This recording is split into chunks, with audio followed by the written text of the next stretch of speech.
di ba? Hello everyone! Ako si Connie C. Samsona, isa pong ASRH educator or Adolescent Sexuality and Reproductive Health Educator po ng Ugat ng Kalusugan. Ako po ay nagsimula way back noong taong 2015. May po sa aming team, iniimbitahan po kami ng mga paaralan para i-train yung mga teachers kung paano magturo at maging komportable sa usapin ng Comprehensive Sexuality Education or CSE. Ganoon din ay mabigyan ng tamang kaalaman o information ng mga kabataan pagdating po sa CSE na usapin.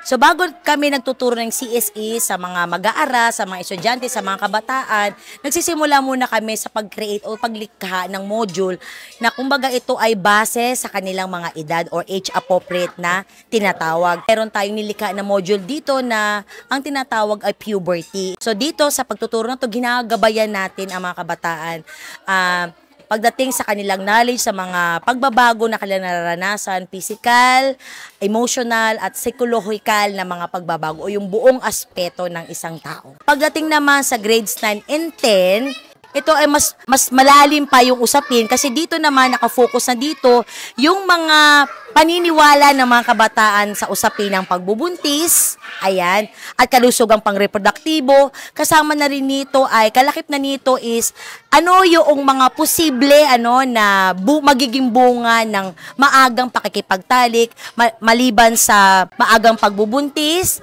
ay pwede rin maging resulta o maging bunga ang pagkakaroon o pagkahawa ng tinatawag na sexually transmitted infection.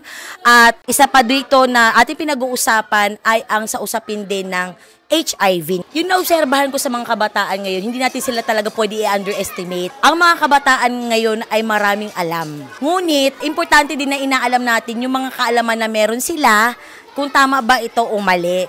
Yung mga nalalaman kasi ng mga kabataan, lalo na sa usapin nga ng Comprehensive Sexuality Education, ay nakukuha nila ito sa internet. Sa aking experience, may mga estudyante na lumalapit sa akin at nagpapasalamat sa kanilang natutunan.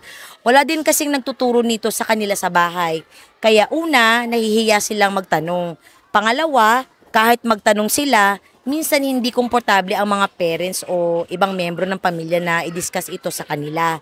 Sa pamamagitan ng pagtuturo sa kanila ng Comprehensive Sexuality Education, ayan, ating itinatama yung mga maling mga paniniwala o information na meron sila na walang pangungusga. Ito ay gabay natin sa kanila, sa mga kabataan, upang sila ay magkaroon ng tamang desisyon. Sa 15 years ng Ugat ng Kalusugan, nasa 100,000 na ang naturuan namin ng CSE at nasa 6,500 ng teachers ang na-train namin para may apply naman sa mga classroom nila. Nakakataba ng puso na nakakatulong itong knowledge na ibinabahagi namin sa kanila upang magkaroon ng magandang kinabukasan.